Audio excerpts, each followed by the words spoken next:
Why is my life like this? What's going on? No, I refuse to believe it's because of that local champion girl. Hi, Karma Tribe. Here is part 2 of the story. Kindly watch the first part if you have not done so you can understand this better. One evening, while Chisom was feeding Mirabel her mashed potatoes, her phone rang. She answered quickly. "Hello, Chejina." His voice came firm and unexpectedly sharp. "Chisom, I need to talk to you." Something inside her dropped. His tone was not the tone of a man calling the mother of his child. It was the tone of someone about to detach himself from a promise. "I am listening," she replied.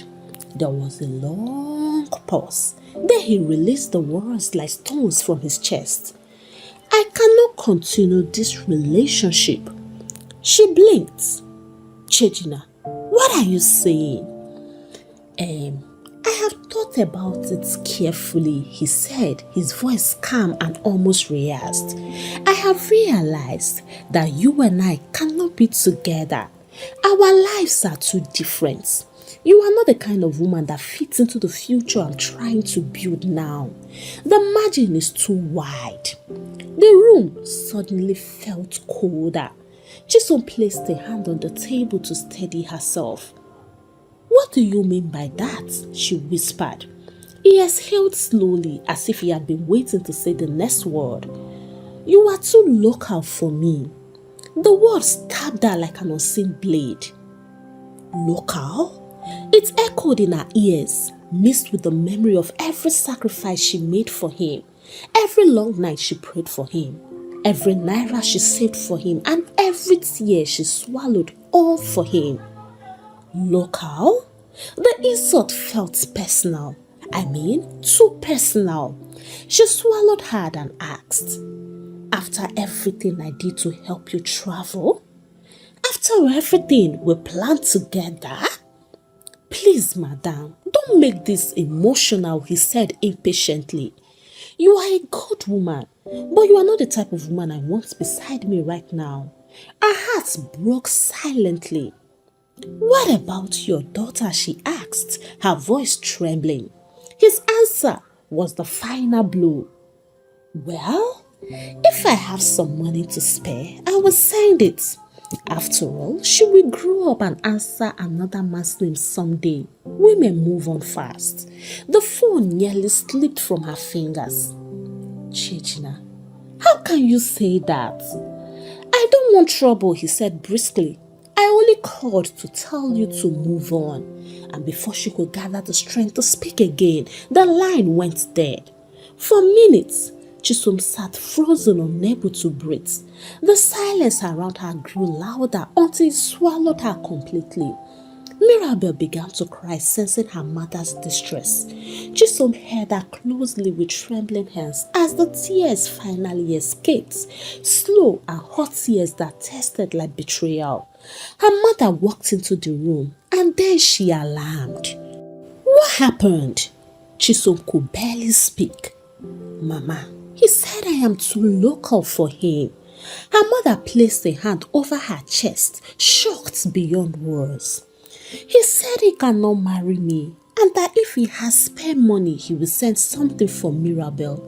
If not, she will grow up and answer another man's name." Her mother's knees weakened. "Oh God," she whispered. "Oh my God, what kind of heart does he have?" Chisom sobbed harder, her voice breaking. "I gave him everything. I helped him rise. I believed in him. I stood with him. And this is the thank you I get? Why would he even do this to me?" Her mother held her closely, but the pain was too deep for any embrace to comfort. The days that followed were heavy. Chisom went to hustle, but her mind was no longer steady. She made mistakes. She forgot instructions. She even lost money. One caring man eventually called her aside. "You are not okay, my darling," he said gently. "Go home and rest." But going home didn't help. In fact, nothing helped because her thoughts chased her like shadows and her heart felt as if it was carrying a stone. Finally, The company she was selling for let her go like that because they felt she needed help. And losing that opportunity was the second heartbreak she had to bear. A wound created not by life, but by love. And somehow, that pain kept on deepening. She soon discovered that heartbreak does not end on the day a man walks away.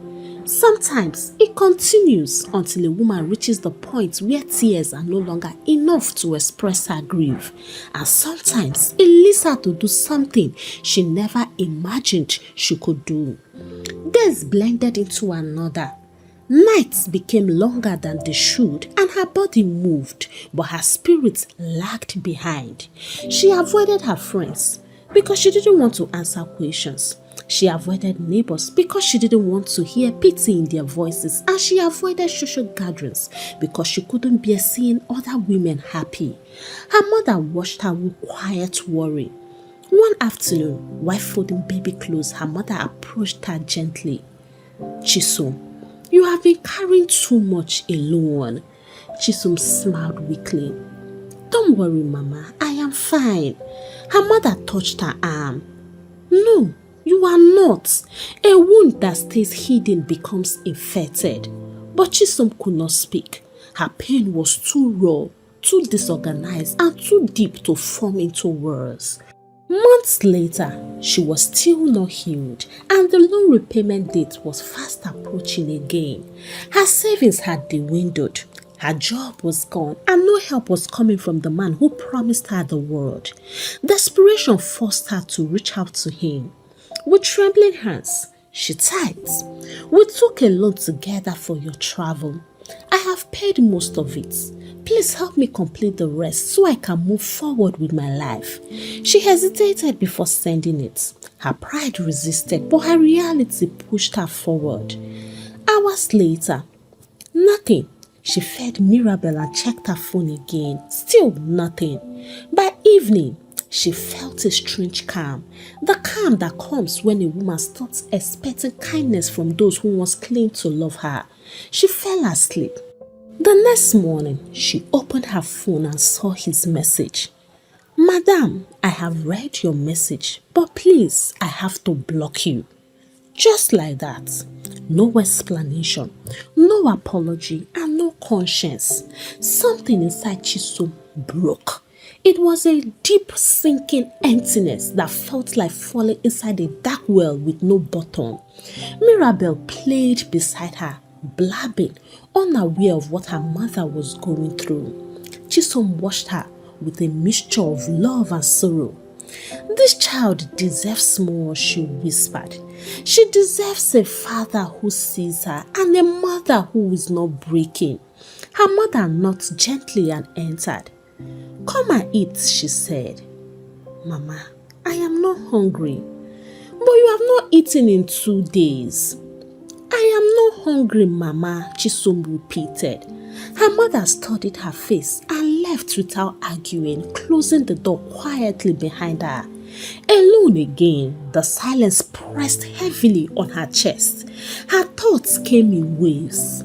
The night she prayed for him, the risk she took for him, the sacrifices she made, the humiliation she endured, the dreams she held tightly, the men she chased away all because of him, the insults he threw at her, the way he dismissed her daughter, the coldness in his voice, the cruelty of his words, and finally, the blocking. Her breath shook, and then the tears came. They poured without stopping, each one reopening a wound she thought she had covered. She cried until she could no longer breathe properly. She cried until the pain inside her shifted from sorrow to something sharper, darker, and angry. Still crying, she stood up slowly and walked towards the bedroom. Her steps were unsteady, but her mind was clear. Coincidentally, she was on as a woman, her hand over there for a moment, almost as if her conscience was begging her to stop. But her pain was louder than her conscience at that time. She brought it out, and her tears fell onto it like drops of melted grief. She closed her eyes and whispered, God, you saw everything. You saw how I loved. You saw how I helped. You saw how I prayed. You saw how I carried my pregnancy alone. You saw how he abandoned us. You saw how he insulted me. And you saw how he blocked me. Her voice trembled as she continued. If he mocked my pain, if he used my kindness against me, if he intentionally destroyed my life, then with this, I cursed him. If his intentions towards me were wicked, if he planned to use me and throw me away, then let him become an abandoned project. Chejina, in the place of thank you, you will receive ungratefulness just as you were ungrateful to me. She lifted it slightly as if presenting it to heaven. In the place of abundance, may you experience lack. Just as you emptied me emotionally, financially, and physically, this time her pain dug deeper. In the place of favor, may you walk without pay. May you labor and see no reward, just as I've labored for you and received nothing. And finally, may your path be blocked the way you blocked me. When she finished, she tied it tightly and leaned back, exhausted, breathless, and empty. Changing on his path moved through life as though nothing had happened. He woke up each morning, checked his messages, drank his tea, then stepped out into the bustling streets of the Chinese markets to continue the business that was beginning to flourish. To him, the chapter with Chisom was closed, and that's on period. He believed he had outgrown her, outpaced her, and outreasoned her. He believed he had cut away a local past that no longer matched the image he was building, and he believed everything was under control. But slowly and quietly, life began to rearrange itself. One morning, he met a supplier who claimed to have a rare batch of goods that were in high demand in Nigeria. The prices were unbelievable and the profit margin was huge. Everyone around him wanted him to check properly, but he was confident, arrogant even. I know what I'm doing, he told a friend. Business is about risk, and I have a good feeling about this. He transferred the full payment. The supplier disappeared. At first, he assumed it was a minor delay, but by the third day, assumptions died. The supplier's warehouse was gone. The phone numbers did not exist, and the storefront address belonged to someone else. He had been scammed thoroughly. It was large enough to shake him, but not enough to destroy him. Yet, he forced himself to stay strong. One loss cannot stop my destiny, he said with forced confidence. He didn't know it then that it was only the beginning. Before Chisom did what she did, everything he touched turned to gold. But now, every plan derailed, every deal collapsed, every shipment delayed. Every partnership ended in conflict, and every attempt to recover money led to more losses. It was as if misfortune waited for him at every corner. Then confusion, and then fear. He began calling pastors, prophets, even prayer groups. Everyone told him the same thing. You offended someone deeply, and my guy denied it. I don't have enemies, he insisted. Everyone loves me and I don't have issues with anyone. But reality kept on contradicting him. He borrowed money to recover. He lost it. He borrowed again and he even lost more. Friends withdrew from him. Associates avoided him and people whispered he was careless, unlucky or spiritually attacked. The more they talked, the more his confidence crumbled. He was sinking and sinking very fast. One night, after another business disaster, he sat on his bed with his head in his hands and then he cried bitterly and helplessly. He sat there, defeated, not because of what the devil had done, but because of his wickedness. A question began to haunt him. Who did I wrong? And then, very slowly, Very reluctantly, his mind drifted back to the woman who prayed for him, the woman who helped him travel, the woman who carried his child, the woman he called too local, the woman he blocked, and the woman whose tears he ignored. He shook his head violently, trying to reject the thoughts. No, he whispered to himself. She cannot be the one. But deep inside, he knew she was the one. And so, for the first time in many months, he searched for Chisholm's number. He found it, saved under the name he had once used playfully, my Chisom. The name stabbed him with guilt. He stared at the screen for a long time. His pride whispered, "Don't call her. It will make you look weak." His fear whispered louder, "Call her or your life may never rise again." Finally, he pressed the dial button. On the fourth ring, someone picked up. It wasn't Chisom, it was her mother. "Hello?" For a moment he couldn't speak. "Hello," her mother said again, sharper this time. He cleared his throat. "Good evening, ma. It is me, Chejina."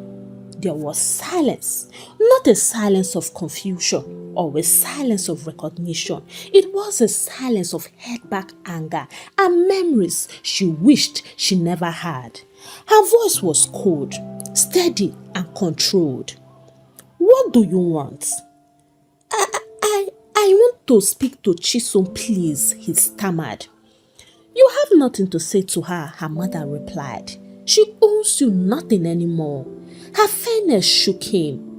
"Ma, please, I need to speak to her. It's very important." Her mother's breath hardened. "You lost the privilege to speak to her the day you rejected her and her child. Leave my daughter alone. Let her heal in peace." Before he could protest, the call ended. That day, he could no longer pretend to be strong. He fell to the floor and wept. He wept like a man who had lost all the sense of self. He wept like a man who finally realized the weight of his actions.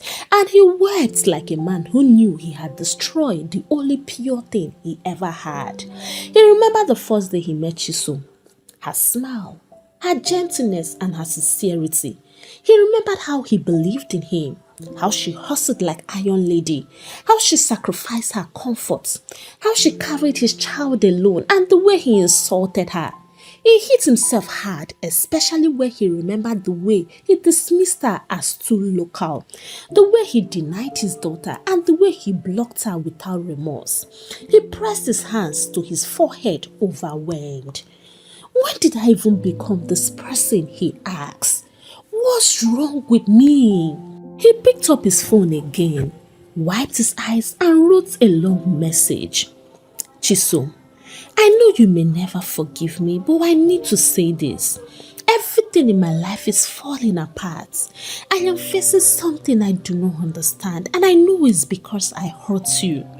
Please, I beg you, if there's anything you said or did in your pain, if there is anything you released in anger, please forgive me. My life is no longer the same. I am suffering. Please release me. He paused, tears falling freely now. Then he added, I am sorry, Chisom. From the deepest part of my heart, I am sorry. He pressed send, but a notification appeared immediately. Message not delivered. She had blocked his number after her mother told her that he called. He dropped the phone gently as if it had suddenly become heavy, and then he screamed like a madman. We all know that there comes a moment in every man's life when pride no longer matters. For Chejina, that moment arrived the day he realized he could not pay his next rent. He was left to choose between staying in a foreign country that was swallowing him alive or returning home in shame. He sat on his bed, surrounded by empty boxes, unpaid bills, and memories of decisions he wished he could undo. And worst of it all, people he once helped now treated him like a burden. He sold one of his phones, then his wristwatch. His sale felt like peeling off another layer of dignity. Desperation washed over him until he finally accepted the truth. He packed all his things and then he moved with shame. When he arrived in Nigeria, he expected to feel relief, but he didn't. There was no one to pick him up. No friends shouting his name and no family waiting with smiles. He walked to the roadside alone, fighting the urge to sit down and cry in public. A taxi pulled over. As he entered, the taxi moved. The scenery changed. Cities faded into small towns. Small towns faded into quiet roads. Quiet roads faded into familiar village paths. And with each passing kilometer, his shame grew heavier. How could he face the people who once praised him? How would he explain his return? But the hardest question remained. How would he face the woman he had broken? When the taxi dropped him near Chisholm's house, his legs refused to move. He stood there for a long moment, staring at the gate as though it was an entrance to a courtroom. He looked smaller, thinner, defeated, and his face carried weeks of sleepless nights. He took a deep breath, then forced himself forward. His step felt like punishment. He reached the gate and knocked. No answer. He knocked again. Still nothing. On the third knock, the door opened. Chisholm's younger brother stood there, his eyes widening in shock. "What are you doing here, sir?" he asked sharply. "I came to see Chisholm," he managed to reply. His expression turned cold immediately. "You cannot see her." He tried again. "Please, I just need to talk to her, just once." But Chisholm's younger brother shook his head and stepped back. Then he shut the gates. Chejina stood there staring at the closed gates, and for the first time in his life, he understood what it meant to stand outside a gate that once opened easily for him, now locked permanently. The next morning, the village woke to its usual sounds, but for Chejina, the world felt unusually still. He had not slept. He kept on rehearsing what he would say if he ever sees Chisholm. "I am sorry. I made a mistake. I was blind. Please forgive me. Please release me." But none of the words felt strong enough. None even felt worthy of her, and none felt capable of undoing the damage he had caused. Around mid-morning, he went straight to their house and stood outside the gates. 30 minutes later, Chisholm stepped out and she looked different. Not in appearance, but in aura. There was a quiet strength about her, a stillness that came from surviving pain and learning to breathe through it. She had a small shopping basket in her hand, perhaps heading to get groceries. Her steps remained steady, controlled, graceful and unshaken by the sight of the man who once held a world in his hands. He quickly blocked her path. "Chisholm," he whispered. She did not respond. She simply stepped aside and attempted to walk past him. He panicked and gently reached out, not touching her, but raising a trembling hand. "Please, please wait." She paused. Her eyes met his. No tears, no emotion, and no recognition of the love that once existed. Only a distant cursing, the kind you show to someone you barely know. "What do you want?" she asked. He blinked rapidly, struggling to find words. "Chisholm, I am sorry. I know I don't deserve your forgiveness. I know I hurt you, and I fully know that I destroyed your trust. But my life is breaking apart. I need you to release me from whatever pain you spoke against me." She looked at him with detachment, a separation that grief had created, and then she took a slow breath. "Oga, I owe you nothing," she said. Guy Man started crying. Please don't say that. Chisholm, I am suffering. I can't sleep. Chisholm, I can't. Chejina," she called out sharply, interrupting him. "Whatever is happening to you is between you and God." He stepped closer, desperation pouring out of him. "I know you crossed me," he whispered. "Chisholm, please forgive me. Undo whatever it is. My life is falling apart. Can't you see? She looked at him boldly and said, I spoke from pain, the same pain you created, the one you planted, watered and ignored.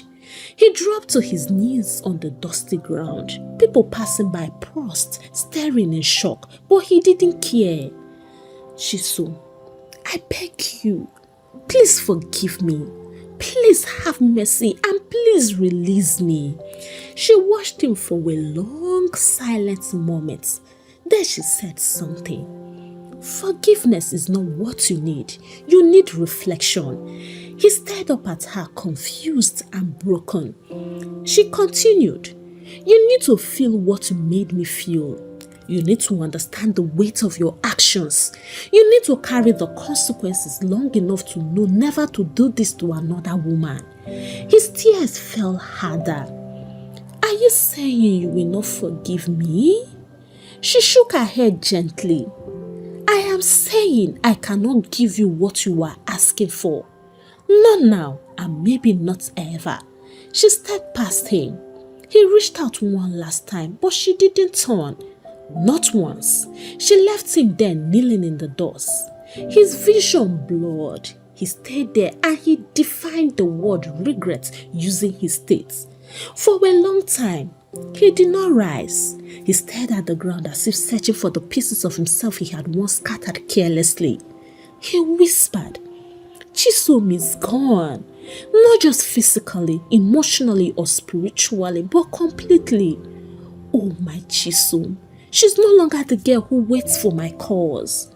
My Chisom had healed from the pain I caused her, and now healing had changed her into a woman I can no longer reach.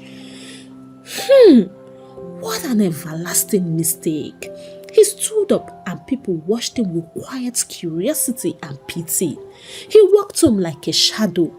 Every familiar corner reminded him of something, and every memory felt like a wound being reopened. He got home, and immediately the tears he had been holding in flowed. He kept on saying, I didn't lose her because of distance. I lost her because of who I became.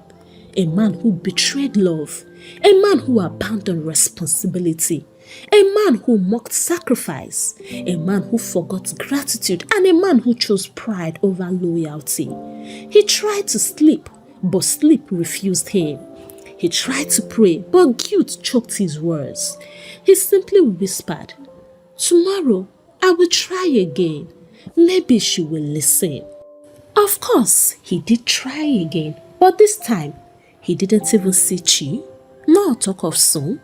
And as I speak, he's still looking for her. Hey, African Tales by Karma Tribe, how are you all doing? For me, I am doing just fine. I hope you learned one or two things from the story as much as I did. Before I leave today, kindly permit me to say this. In life, love is not blindness, and love should never make you lose yourself, your dignity, or your future. A good heart is a beautiful thing, but even a beautiful heart must be protected. Chisom's story teaches us that you should never give what you cannot afford to lose. Do not invest your entire destiny in someone who invests excuses in you. Do not fight. Pray, cry or sacrifice alone in a relationship that is meant for two. And above all, if a person shows you that they do not value you, you better believe them. Because people don't always change. Sometimes their true nature only becomes clearer with time. So before you pour yourself into someone, ask yourself, does this person pour into me too? Because love is not measured by how much you give, but by how much both of you give to each other. Hear me very well, dear Karma Tribe. If you are someone who takes advantage of people who love you, if you collect sacrifices from them but return pain, if you enjoy their loyalty but give them betrayal, if you let them carry burdens for you that you never plan to repay, you may think you are getting away with it. But madam, you are not. Life has a way of balancing the scale. Maybe not today and maybe not tomorrow, but when the time comes, you will test the very things you have planted. Because you cannot mistreat a sincere heart and escape untouched. You cannot take someone's loyalty, someone's prayers, someone's tears, someone's sacrifices, crush them and then expect peace to follow you. You might rise for a while, but I can guarantee you that it will not last. You might shine for a season, but it will fade. You might celebrate small victories, but they will not fill the emptiness inside you. Because hurting a good person is not just cruelty, it is a debt, a spiritual debt, an emotional debt, a moral debt, and life will collect it. If you are still here listening and you know you are guilty of this, I beg you, stop. Apologize. Make things right and change. Do it now before life teaches you the lesson in a language you cannot ignore. Remember, hurting someone who was good to you is like spitting at the sky. It will always fall back on you. On this note, I sign out from today's story. Do you think Chisom went too far? And do you think Chiajina will recover from what he is going through? Kindly drop your thoughts with me in the comment section. Give the story a thumbs up, share out to your loved ones. If you have not subscribed to this channel, punch on that subscribe button so that you can join the Karma tribe. And until I bring the next interesting story your way, it is a goodbye from here and God bless you.